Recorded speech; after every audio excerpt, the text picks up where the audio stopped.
ሰላም ጤና ይስጥልን የሰዓቱን ሰበር መረጃዎች ይዘን ቀርበናል። ግንቦት 12 ቀን 2017 ዓመተ ምህረት በቅድሚያም ዋናዎችን እናስቀድም። የኢፌድሪ ጠቅላይ ሚኒስትር ዶክተር አብይ አህመድ ዝምታቸውን ሰበሩ። ጠቅላይ ሚኒስትሩ ምን አሉ? ዝርዝሩን ይዘናል።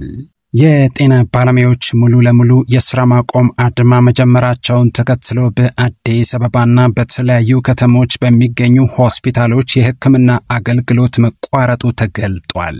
በመላ ሀገሪቱ የተጀመረው የጤና ባለሙያዎች የሥራ ማቆም አድማ 7ኛ ቀኑን በያዘበት በዛሬው ዕለት ግንቦት 12 ቀን 2017 ዓመተ ምህረት ትላንት የኢትዮጵያ የጤና ባለሙያዎች ንቅናቄ ሙሉ በሙሉ የሥራ ማቆም ጥሪ ማስተላለፉን ተከትሎ በአዲስ አበባና በክልል ከተሞች በሚገኙ አንዳንድ ሆስፒታሎች የሕክምና አገልግሎቶች መስጠት ማቆማቸው ተገልጿል።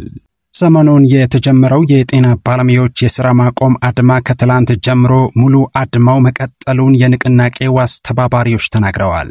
አዲስ አበባ ውስጥ ከሚገኙ ሆስፒታሎች በአንዱ የሚሰሩት የንቅናቄው አስተባባሪ ከትላንት ጀምሮ በአዲስ አበባ በሚገኙ ሆስፒታሎች የሚሰሩ ባለሙያዎች በአብዛኛው ወደ ስራ አልገቡም ብለዋል።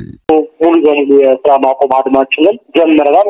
አዲስ አበባ ላይ የሚገኙ ትላልቅ ሆስፒታሎች በጥቁር አንበሳ፣ ጳውሎስን፣ ቅዱስ ጴጥሮስን ጨምሮ የካቲት ምኒልክ ያሉበት በጣም ብዙ ጤና ጣቢያዎችን ጨምሮ የሥራ ማቆም አድማው በጣም በተሳካ መልኩ እየተከናወነ ነው ያለው። ከአዲስ አበባ ወጣ ብለን ደግሞ ሐዋሳ አካባቢ፣ ሻሸመኔ ያለው ትልቅ ሆስፒታልን ጨምሮ ብዙ ሆስፒታሎች ላይ የሥራ ማቆም አድማው እየተከናወነ ይገኛል። በአዲስ አበባ ዩኒቨርሲቲ የጤና ሳይንስ ኮሌጅ የጥቁር አንበሳ ስፔሻላይዝድ ሆስፒታል ተገልጋዮች በሕክምና ባለሙያዎች እጥረት አገልግሎት ለማግኘት መቸገራቸውን አመላክተዋል።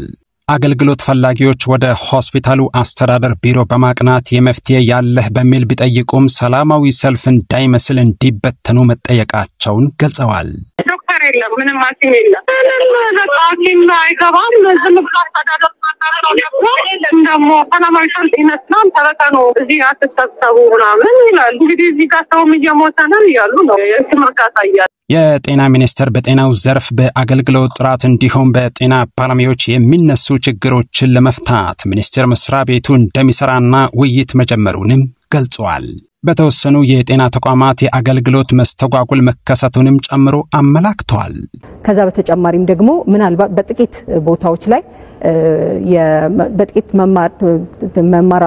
መማር ማስተማር ባለባቸው ተቋማት ላይ የአገልግሎት መቆራረጦች ያነበሩበትን ሁኔታም ዘላቂ መፍትሄም ለማምጣት ለጥያቄዎቻቸው በውይይት ምላሽ እንሰጣለን ሲሉ ዶክተር መቅደስ ዳባ ተናግረዋል። ለዚህም አሁን ላይ በየደረጃው ውይይት እየተደረገ መሆኑንና በቀጣይነት በየደረጃው እንደሚደረግም ገልጸዋል። በጤና ባለሙያዎችም የሚነሱ በተለያየ ጊዜ የሚነሱ ጥያቄዎች አሉ። እነዛን ከግምት ውስጥ በማስገባት ቀደም ብሎ እንደጀመረው ከነዚህ ምላሾች ከመስጠት አንፃር ከህብረተሰብም ከጤና ባለሙያዎችም ምላሽ ከመስጠት አንፃር ብዙ ስራዎችን እየሰራ ነው። እነዚህንም እናስቀጥላለን። በተዋረድ ለምሳሌ በተቋማት ደረጃ ውይይቶች እየተካሄዱ ነው። እነዚህ ይቀጥላሉ። ከዛ በተጨማሪም ደግሞ በክልል በዞን በወረዳ በእነዚህ የሚደረጉትና በተቋማት ደረጃ የተጀመሩት ውይይቶቻችን የጊዜ ሰሌዳቸውን ጠብቀው አሁንም መንግስት ባስቀመጠው የጊዜ ሰሌዳ ውይይቶቻችንን ያደረግን የጋራ ጫናዎቻችንን የጋራ ጥያቄዎችን አንድ ላይ በማምጣት የዘላቂ ሆነ መፍትሄ ለማስቀመጥ ስራዎችን ይቀጥላል። ይሄንንም ደግሞ ጀምሯል። አብዛኞቹ ጥያቄዎች ምላሽ ያገኙ አሉ፣ ደግሞ ያላገኙ አሉ፣ የሚመለሱ አሉ። በተግባር ግን ከሙያ ማህበራት ጋር ከባለሙያዎች ጋር በተቋም ውስጥ የሚነሱ ጥያቄዎችን በጋራ በመፍታት ዘላቂ መፍትሄ ለማስቀመጥ አሁንም መንግስት ቁርጠኝነት አለው። ይሄንን ያስቀጥላል። የጤና ሚኒስቴር የኮሙኒኬሽን እና ህዝብ ግንኙነት ስራ አስፈጻሚ ዶክተር ተገኝ ረጋሳ በበኩላቸው የባለሙያዎቹ ጥያቄዎች በአጭር በመካከለኛ በረጅም ጊዜ እቅድ እንደሚመለሱ ተናግረው ነበረም። የኢትዮጵያ ጤና ባለሙያዎች ማህበር ፕሬዝዳንት አቶ ዮናታን ዳኛውን ጨምሮ 19 የጤና ባለሙያዎች መፈታታቸውን አስተባባሪዎች ተናግረዋል። እስካሁን ባለው መረጃ 87 ባለሙያዎች መታሰራቸውንና ቁጥሩ ከዚህ በላይ ሊያሻቅብ እንደሚችል ገልጸው ሁሉም ሳይፈቱ ድርድር የለም ብለዋል። ይህ በእንዲህ ያለ ለቢቢሲ ፎከስ ኦን አፍሪካ ስለ ኢትዮጵያ የጤና ባለሙያዎች የኑሮ ሁኔታና አድማ ቃለ መጠየቅ የሰጠችው አናቶሚክ ፓቶሎጂስት ዶክተር ማህሌት ጉሽ ገብረወልድ በጸጥታ ኃይሎች ተወስዳ መታሰሯን አስተባባሪዎች አክለዋል። በአማራ ክልል የጤና ባለሙያዎችን እንቅስቃሴ የተቀላቀሉ በደሴ ከተማና ምዕራብ ወሎ አካባቢ በሚገኙ የጤና ተቋማት የሚሰሩ ባለሙያዎች ለእስራት እየተዳረጉ መሆኑን ገልጸዋል። በጸጥታ አካላት ተገደው ወደ ስራቸው እንዲመለሱ መደረጋቸውንም አክለዋል። በዝርዝር እንመለከታለን። እስከ መጨረሻው አብራችሁን ቆዩም። በአዲስ አበባ ዩኒቨርሲቲ ጤና ሳይንስ ኮሌጅ የጥቁር አንበሳ ስፔሻላይዝድ ሆስፒታል ተገልጋዮች በሕክምና ባለሙያዎች እጥረት አገልግሎት ለማግኘት መቸገራቸውን አመላክተዋል። ባለፈው ሐሙስ በተያዘላቸው ቀጠሮ መሰረት ትላንት ማለዳ ጀምሮ ለከፍተኛ ሕክምና ወደ ጥቁር አንበሳ ስፔሻላይዝድ ሆስፒታል ማቅናታቸውን ገልጸው አስተያየታቸውን የሰጡ ኢየሩሳሌም የተባሉ የአዲስ አበባ ከተማ ነዋሪ የጠበቁትንና የፈለጉትን ሕክምና ማግኘት ቀላል እንዳልሆነላቸው ነው የሚያስረዱት። ለራሴ ነበር የሄድኩት። ሪፈር ለባለፈው ሐሙስ ቢጻፍልኝም ለዛሬ ነበር የተቀጠርኩት። ዛሬ ቢመጣም ብዙ ሰው ተመዝግቧል፣ ግን 30 ደቂቃ ጠብቁ ተባለን። ብዙ ሰዓታት ጠበቀን። ተሰባስበን አስተዳደር ቢሮ ሄደን ብንጠይቃቸውም ጠብቁን ነው የሚሉን ሲሉ ከሐሙስ ጀምሮ እየተጉላሉ መሆኑን ገልጸዋል። ሐኪም የለም ነው የምንባለው የሚሉት ታካሚዋ ብዙዎች ሕክምና ፍለጋ ወደ ሆስፒታሉ ሄደው መጉላላታቸውንም አመላክተዋል። የኩላሊት ታካሚ አባታቸውን ይዘው በሆስፒታሉ ደጅ መጥናት ከጀመሩ ዛሬ 3ኛ ቀናቸውን መሆኑን የሚገልጹት ሌላኛዋ አስተያየት ሰጪዋ እንደሚሉት ወደ ሆስፒታሉ ለከፍተኛ ሕክምና ያመጣቸው ጉዳይ አስቸኳይና ጊዜ የማይሰጥ ቢሆንም ያሹትን ሕክምና ማግኘት ቀላል እንዳልሆነላቸው ነው የሚናገሩት። የኔ አሁን የኩላሊት ጉዳይ ነው። አባቴን ነው በድንገተኛ ይዤዋቸው የመጣሁት። የአንድ ኩላሊት ጠጠር ቱቦ ሊዘጋ ነው፣ ቶሎ መታከም አለበት በሚል ከጦር ኃይሎች ሆስፒታል ነበር ሪፈር አስጽፌ የመጣሁት።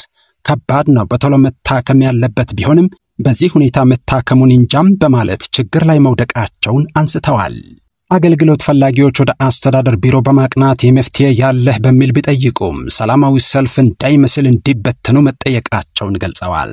ለሆድ ውስጥ እጢ ቀዶ ሕክምና ለአስቸኳይ ሕክምና ተልከው ወደ ሆስፒታሉ ማቅናታቸውን ገልጸው አስተያየታቸውን የሰጡ ሌላኛው የሕክምና አገልግሎት ፈላጊ ደግሞ እኔ በሪፈር ነው የመጣሁት፣ ለቀዶ ሕክምና ነበር። እጢ እንዲወጣልኝ አስቸኳይ ሕክምና ያስፈልገኝ ነበር፣ ግን ሐኪሞች የሉም እየተባለን ነው በማለት ጠብቁ የሚል ምላሽ ከአስተዳደር አካላት እንደተሰጣቸው ተናግረዋል። ለደህንነታቸው ሲባል ስማቸው እንዳይጠቀስ ጠይቀው አስተያየታቸውን የሰጡን አንድ የሆስፒታሉ ሐኪም ግን ዛሬ ከቀትር በኋላም የተወሰኑ ከፍተኛ ባለሙያዎች ወደ ስራው ገብተው የተወሰኑ ህመማንን ቢያስተኙም አገልግሎቱ ተቀዛቅዞ ተስተውሏል ነው ያሉት። ይህ በእንዲህ እንዳለ ሰሞኑን የተጀመረው የጤና ባለሙያዎች የሥራ ማቆም አድማ ዛሬም በአንዳንድ ሆስፒታሎች ቀጥሎ መዋሉን የንቅናቄው አስተባባሪዎች ተናግረዋል። አዲስ አበባ ውስጥ ከሚገኙ ሆስፒታሎች በአንዱ የሚሰሩት የንቅናቄው አስተባባሪ እንደሆኑ የተናገሩ አንድ ሐኪም ከትላንት ጀምሮ በአዲስ አበባ በሚገኙ ሆስፒታሎች የሚሰሩ ባለሙያዎች በአብዛኛው ወደ ሥራ አልገቡም ብለዋል።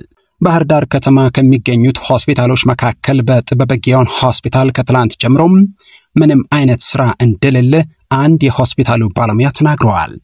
በባህር ዳር ፈለገ ሕይወት ሆስፒታል በአካል እንዳየነው በጠዋቱ ክፍለ ጊዜም የድንገተኛ ክፍል አገልግሎት እየሰጠ አልነበረም። አንድ ቀጠሮ የነበራቸው ታካሚም የሚከታተላቸው ሐኪም ወደ ሥራ ባለመግባቱ ሳይታከሙ መመለሳቸውን ነግረውናል ብለዋል። ቀደም ሲል በጽኑ ህመማን ክፍል የነበሩ ሰዎችን የሚከታተሉ የጤና ባለሙያዎች ህመማንን ጥለው መውጣት እንዳልቻሉም አንድ የሆስፒታሉ ሐኪም ገልጸዋል። የደብረ ታቦር ሆስፒታል አንድ ሰራተኛ በበኩላቸው በጥቂት የሥራ ክፍሎች የተወሰነ ሥራ መኖሩን ጠቁመው ሆኖም ሥራ ያልገቡ ሰራተኞች ስም ዝርዝር በሰው ኃይል እየተመዘገበ ነው ብለዋል። የደንበጫ ሆስፒታል አንድ ሐኪም በበኩላቸው እርሳቸውን ጨምሮ በሥራ ላይ ቢሆኑም የአንድ ሐኪምን በጸጥታ ኃይሎች መወሰድን ተከትሎ ድባቡ መልካም እንዳልሆነ ገልጸዋል። ሌላ የንቅናቄው አስተባባሪ አንዳንድ ሰዎች ጉዳዩን ፖለቲካዊ ይዘት ለመስጠት እየሞከሩ መሆናቸውን ጠቅሰው ይህ ስህተት እንደሆነ ተናግረዋል።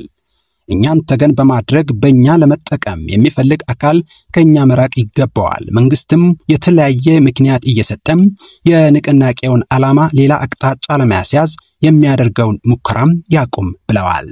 ይህ በእንዲህ እንዳለ የጤና ሚኒስቴር በአገር አቀፍ ደረጃ የጤና ተቋማት አገልግሎት ያለምንም መቆራረጥ መቀጠሉን ገልጾም በአንዳንድ ሕክምና ተቋማት የአገልግሎት መስተጓጎል መከሰቱን ተናግረዋል። ሚኒስትሯ ይህን የተናገሩት የጤና ባለሙያዎች የሥራ ማቆም አድማም እያደረጉ መሆኑን እና በተለያዩ ሆስፒታሎች አገልግሎት መስተጓጎሉ እየተገለጸ ባለበት ወቅት ነው። ዶክተር መቅደስ ዳባ ትላንት ምሽት ከኢቢሲ ጋር ባደረጉት ቆይታም የጤና ባለሙያዎች በጤና ጣቢያዎችና ሆስፒታሎች ለተኝቶ ታካሚዎችም ሆነ ለተመላላሽ ታካሚዎች ያለምንም መቆራረጥ አገልግሎት እየተሰጠ መሆኑን ገልጸዋል። ሚኒስትሯ አክለውም ህዝባቸውን ያገለግሉ ያሉ ሁሉም የጤና ባለሙያዎች ምስጋናዬን ማቅረብ እፈልጋለሁ ብለዋል። ነገር ግን በጥቂት የመማር ማስተማር ሆስፒታሎች የአገልግሎት መቆራረጦች መስተዋላቸውን ጠቅሰው ይህንን ችግርም ከሲኒየር ሐኪሞችና ነርሶች ጋር በመሆን በፍጥነት አገልግሎቱን በማስጀመር መቅረፍ ችለናል ብለዋል።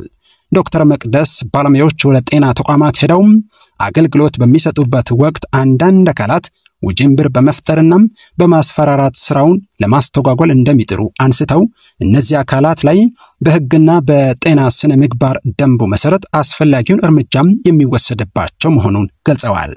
ሚኒስትሯ በጤናው ዘርፍ በአገልግሎት ጥራት እንዲሁም በጤና ባለሙያዎች የሚነሱ ችግሮችን ለመፍታት ሚኒስቴር መስሪያ ቤቱ እንደሚሰራም አክለው ገልጸዋል።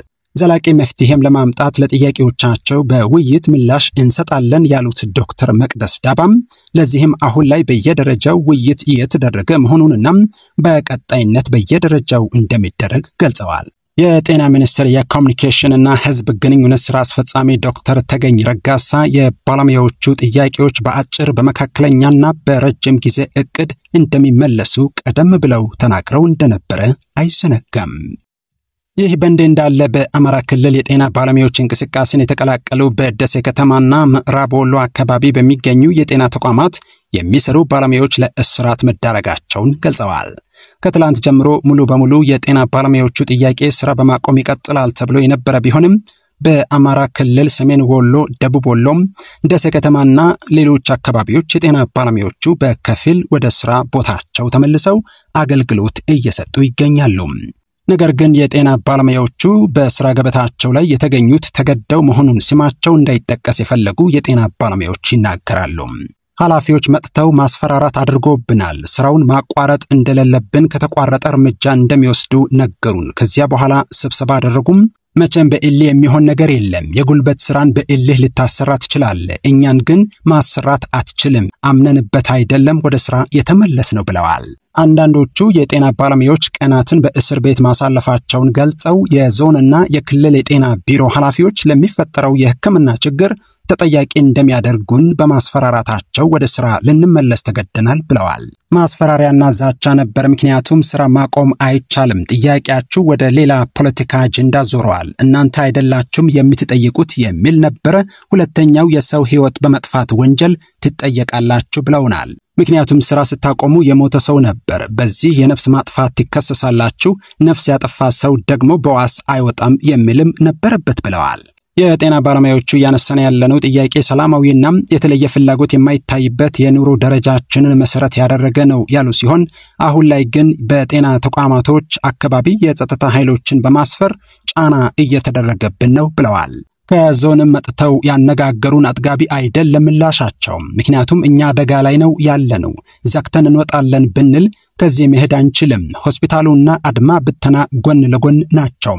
የአማራ ክልል የጤና ባለሙያዎች ሰብሳቢ አቶ ሻምበል ፋንታዬ ለምናነሳው የደሞዝ ጥያቄም ስራችንን እየሰራን በሰላማዊ መንገድ ትግላችንን እንቀጥላለን ያሉ ሲሆን አሁን በእስር ላይ የሚገኙ የጤና ባለሙያዎች እንዲለቀቁ እየተነጋገርን ነው ብለዋል።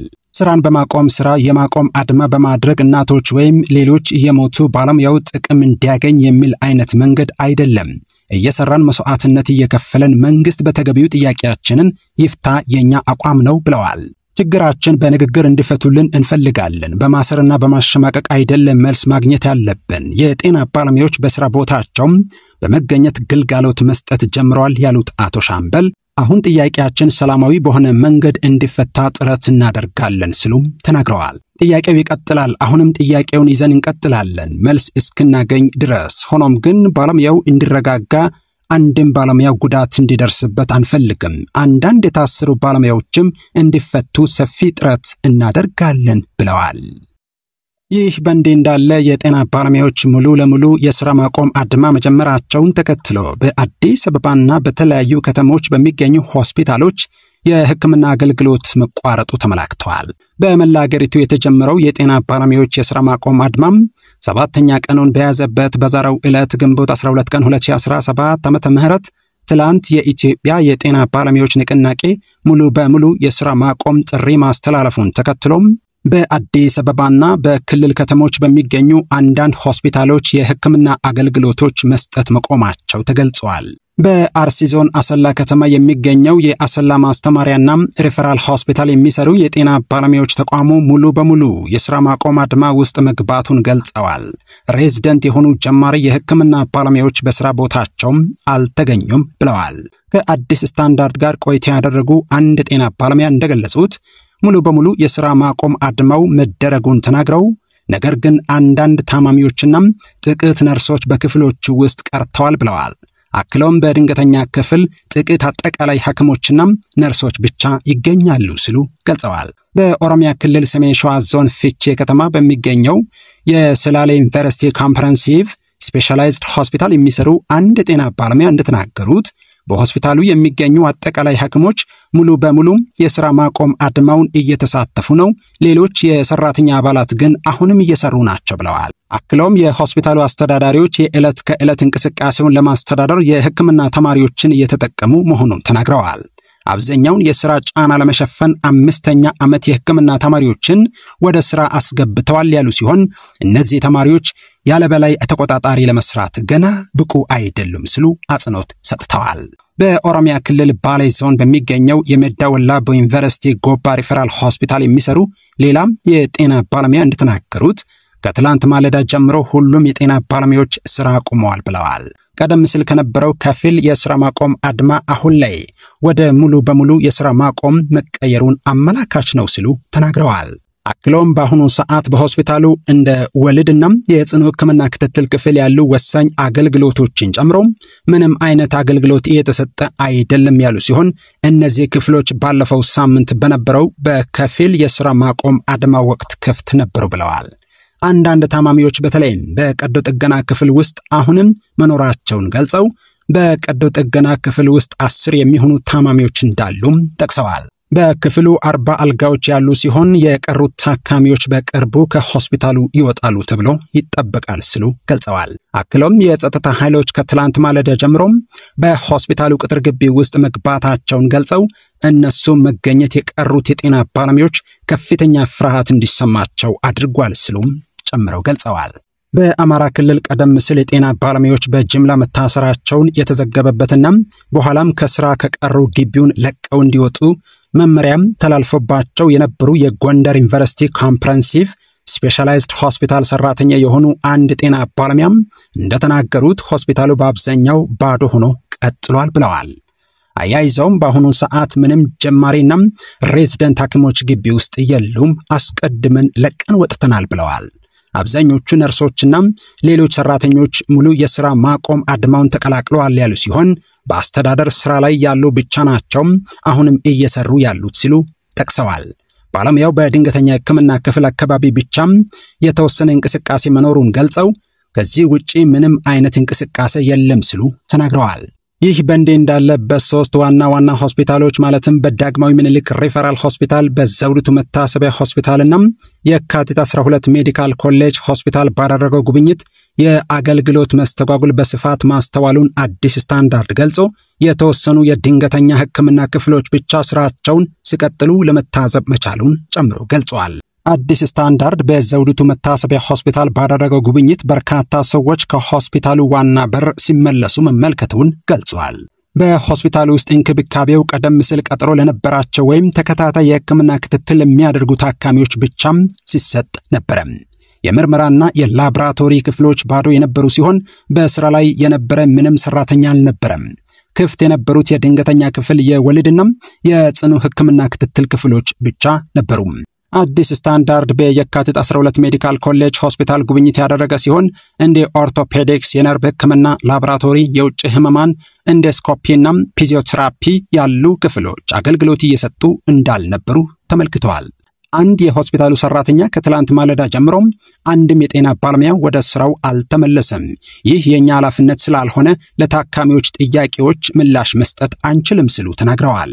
ሰራተኛው አክለውም በአሁኑ ሰዓት አገልግሎት እየሰጡ ያሉት የድንገተኛ ክፍል ብቻ ሲሆን በአደጋ ምክንያት የደም መፍሰስ ችግር የገጠማቸውና ሌሎች ድንገተኛ አደጋ ያጋጠማቸው ታካሚዎች ሕክምና እየተደረገላቸው ነው ብለዋል። የጤና ባለሙያዎች ለሚያነሷቸው ጥያቄዎች ምላሽ እንዲሰጥ በመጠየቅ የሥራ ማቆም አድማ ላይ ስለሆኑ ሌሎች ክፍሎች በስራ ላይ አይደሉም ብለዋል። አዲስ ስታንዳርድ በጉብኝቱ ወቅት በሆስፒታሉ ቅጥር ግቢ ውስጥ በጣም ጥቂት ጋውን የለበሱ የጤና ባለሙያዎችን የተመለከተ ሲሆን አብዛኞቹ የአስተዳደር ቢሮዎች ዝግ ነበሩ። የምዝገባ ካርዶችና ሰነዶች ያላቸው ታካሚዎች ለሰዓታት ሲጠብቁ ታይተዋል። በተመሳሳይ በዳግማዊ ምኒልክ አጠቃላይ ስፔሻላይዝድ ሆስፒታል ተመሳሳይ መስተጓጉሎች ታይተዋል። ቀጥሮ የያዙና አዲስ የሕክምና መታወቂያ ካርዶችን የያዙ ታካሚዎች ዝግ በሆኑ የሕክምና ክፍሎች ውጪ ሲጠባበቁ ተስተውለዋል። አብዛኞቹ የሕክምና ክፍሎች ዝግ የነበሩ ሲሆን ክፍት የነበሩ ክፍሎች ውስጥም የሕክምና ባለሙያዎች ሳይገኙ ባዶ ሆነው ታይተዋል። በመግቢያ በር አጠገብ በመጠባበቅ ላይ የነበረ አንድ ታካሚ ለአዲስ ስታንዳርድ ቀደም ብሎ ካርዶቻችንን ሰብስበዋል፣ ከወጣት ሰራተኞች አንዱ ነበረ ካርዳችንን የወሰደው፣ ግን ለሰዓታት እየጠበቀን ነው፣ የሚያክመን ሰው ያለ አይመስልም ሲሉ ስለ ሁኔታው አስረድተዋል።